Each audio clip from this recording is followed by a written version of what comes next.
આજરોજ બોટાદ શહેરના સારંગપુર રોડ પર આવેલા ખસ ચોકડીથી લઈ મુખ્ય ન્યાયાધીશની કોર્ટ સુધી તંત્ર દ્વારા ડોરા ડામર વડે ખાડા પૂરવાની કામગીરી હાથ ધરવામાં આવી છે, પરંતુ ભારે દુઃખ સાથે કહેવું પડે કે ખસ રોડ ઉપર કલેક્ટર કચેરી, એસપી કચેરી તેમજ જિલ્લા ન્યાયાધીશ જેવી ઉચ્ચ અધિકારીઓની ઓફિસો હોવા છતાં પણ આ મુખ્ય માર્ગ પર ભ્રષ્ટાચાર ખુલ્લેઆમ સામે આવ્યો છે।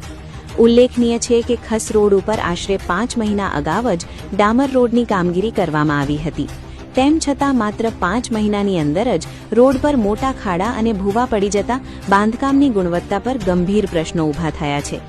આજે તંત્ર દ્વારા તપાસ કર્યા વગર જ ઉતાવળમાં ખાડા પૂરવાની કામગીરી શરૂ કરવામાં આવી છે, જેને લઈને લોકોમાં ભારે રોષ જોવા મળી રહ્યો છે।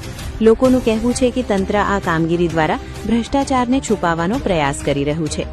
સ્થાનિક નાગરિકોએ પ્રશ્ન ઉઠાવ્યો છે કે જ્યારે ખસ રોડથી લઈને મિલિટરી ચોકડી સુધી ડબલ પટ્ટીનો રોડ માત્ર 5 મહિના પહેલા બનાવવામાં આવ્યો હતો, તો આટલા ઓછા સમયમાં મોટા ખાડા ક્યાંથી પડ્યા? જો બાંધકામ યોગ્ય હતું તો રોડની હાલત આવી કેમ બની? લોકોની માંગ છે કે માત્ર ખાડા પૂરવાથી નહીં, પરંતુ સમગ્ર રોડ બાંધકામની ઉચ્ચ સ્તરીય તપાસ કરી જવાબદાર અધિકારીઓ અને કોન્ટ્રાક્ટરો સામે કડક કાર્યવાહી કરવામાં આવે, જેથી ભવિષ્યમાં જનતાના ટેક્સના પૈસાની લૂંટ અટકી શકે।